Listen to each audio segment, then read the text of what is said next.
My name's Hamad. This is episode 5 of our 7-part series. Today we'll be covering the first session with your client, which is going to go over how to greet your client, the learning curve they have with the first session, warm-ups, and just communication in general in the first session.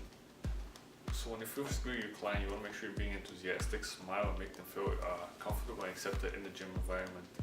You want to make sure they have 3 things: water bottle, gym shoes, and gym attire. You don't want to have your client working out in jeans or something. That's not acceptable.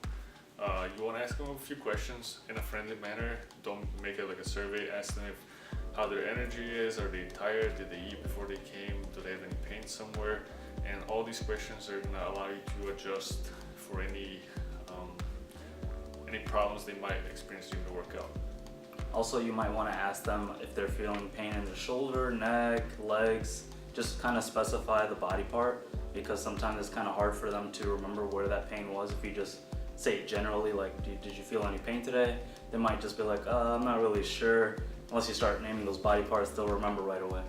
Right. Also, if they have some kind of condition, make sure you ask them how they're doing, if they're taking their medication, if they had any symptoms that day, etc.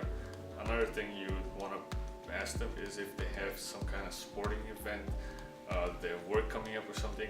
Like if you're training arms and they have to lift a lot of stuff the next day at work, you're probably not going to want to go super heavy so they're not sore.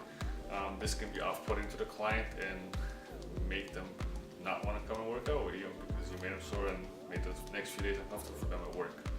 This could be the same thing with legs. If they have to stand a lot the next day, probably don't want to go so hard on legs. You want to take into account their mood and how they're doing.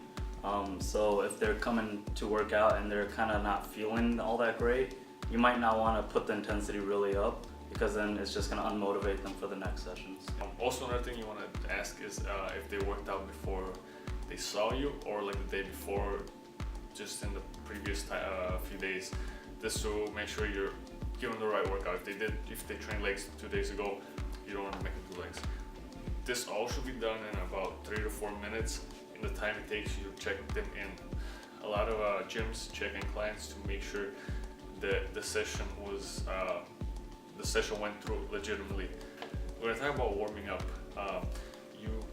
sometimes you'd want a client to warm up before they come with you, so you're not wasting time.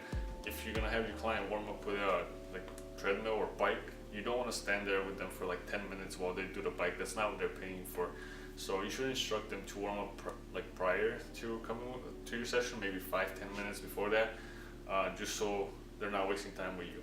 This is their time, they paid for it, and you standing by them is not something you should be doing.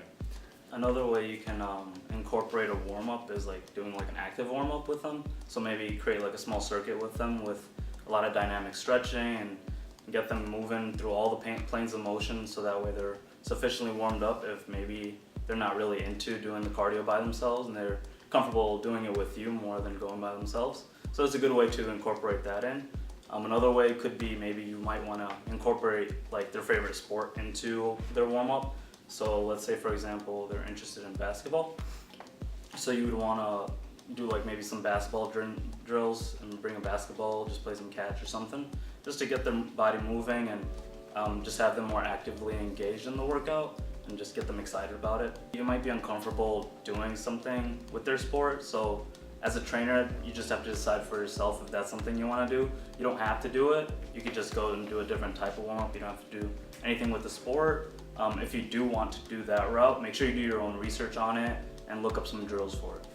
Yeah, this is also with anything. If the athlete comes to you and wants to learn like how to do power cleans or like clean and jerk, and you don't know how to do it, don't just teach them out of no knowledge. You can say no, or tell them like, okay, I'm gonna look into this and learn it for myself, because you probably have it'll be easier for you to learn and reteach them than for themselves to go in blindly.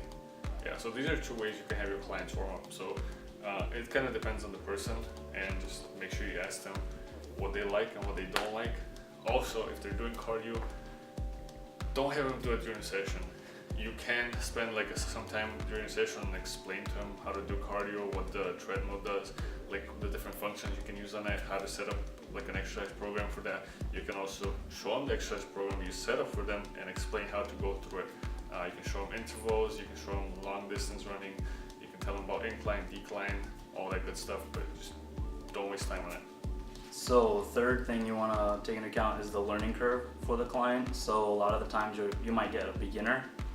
There's going to be a learning curve to understanding how a lot of the form for the workouts are. So let's say, for example, you're going to do a bench press with them. So you want to start, we suggest 3 tips.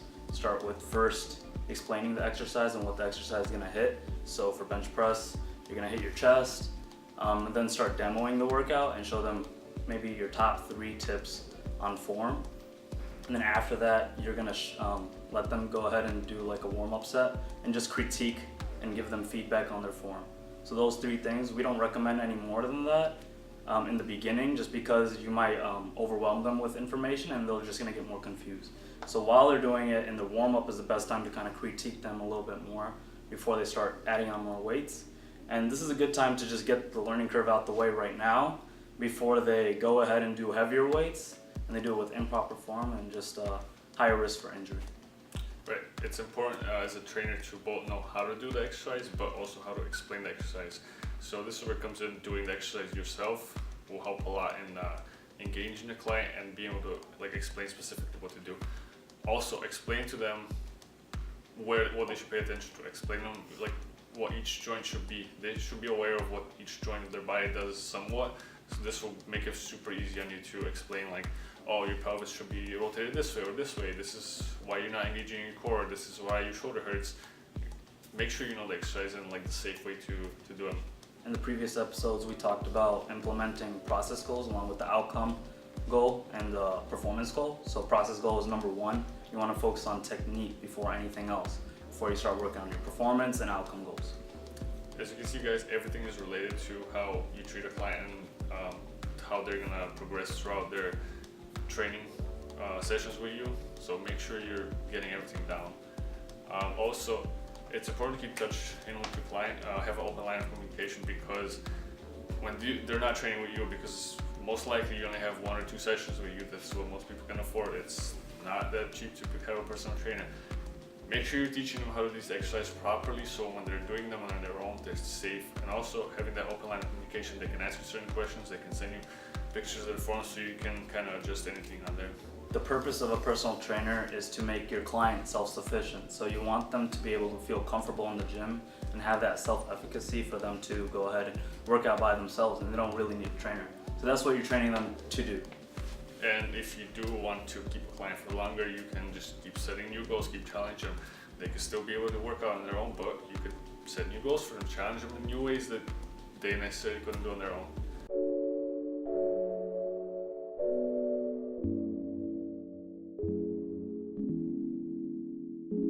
Can you give us some tips on how someone might want to start their first session with a client? Yeah, so the first session, the biggest thing is to make your client feel comfortable and making them feel welcome. So building rapport is going to be really important, and keeping in mind the first time a client comes into a session, they're probably going to have some level or maybe have some level of discomfort. They maybe don't know what they're getting into. They might feel that they may be judged about some of their experiences or their inability to make some changes. And so making them feel comfortable that who they are is enough, and that you really value them as a human being is really important in that first session for anyone working with clients.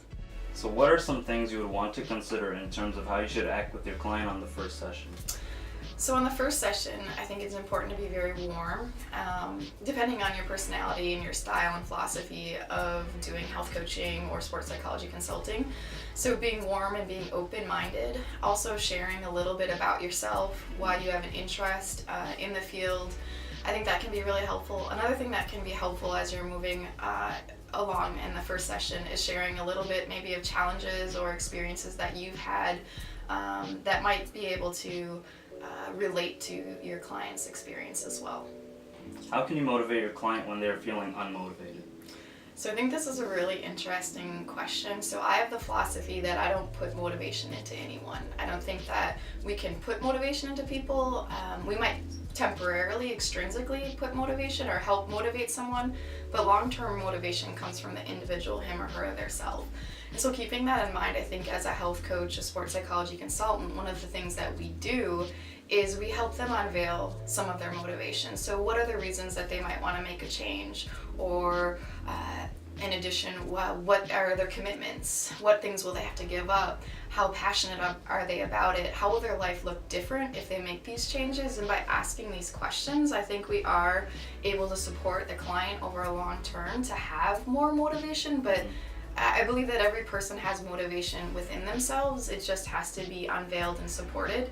And we live in a society where a lot of people don't have that support system. They don't have the belief in themselves or the self-efficacy to do that. And so that would be part of my role, is providing that platform or that space for a client.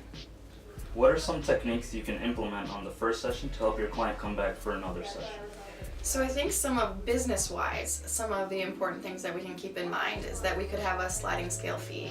So we may offer the first session free as a consult, right? To see if we're a good fit. I think that's the biggest thing. I certainly am not a good match with every human being out there that might need a health coach or sports psych consultant. So we might have an hour consult or a half-hour consult to let them know a little bit about our philosophy, the working relationship, build some rapport, and with that free session, let them know what our fee is for the future, or what our fee may be for them. We might have a sliding scale fee. So in that, we might suggest that our fee is $100 per hour. And then we could ask if that's fair, if that is something that's feasible. And we might have clients that's more than fair. They're like, oh yeah, sign me up. That might be the equivalent to their hour golf lesson. Others might, you'll see their eyes get really big, and though they want to make these health changes and they need the support of a health coach or a sports psych consultant, this is not within their budget. And then we recognize that, I would recognize that, and then decide at what point will I not do an hour session for any less than. So for some of us that might be $75, some of us that might be $50. So I think we all have to look ourselves in the mirror and decide what is the fee that is reasonable, that I can also pay my bills, that is worth me being away from my family, my friends, my other duties, while also being there to help the people that need to make these changes. And so we may decide to do some sessions for free. We may do a sliding scale, and then we might have other consultants that have a flat fee.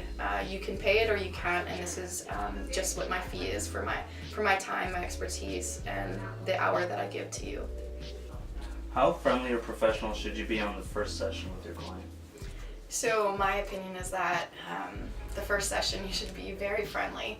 I think that someone's friendliness and warmth is what will bring a client back. And as far as professionalism, there's things that we need to do in terms of that, like confidentiality, explaining what confidentiality is, explaining what our role is, but at the same time creating this space where a person feels comfortable to share really intimate and personal things about their lives.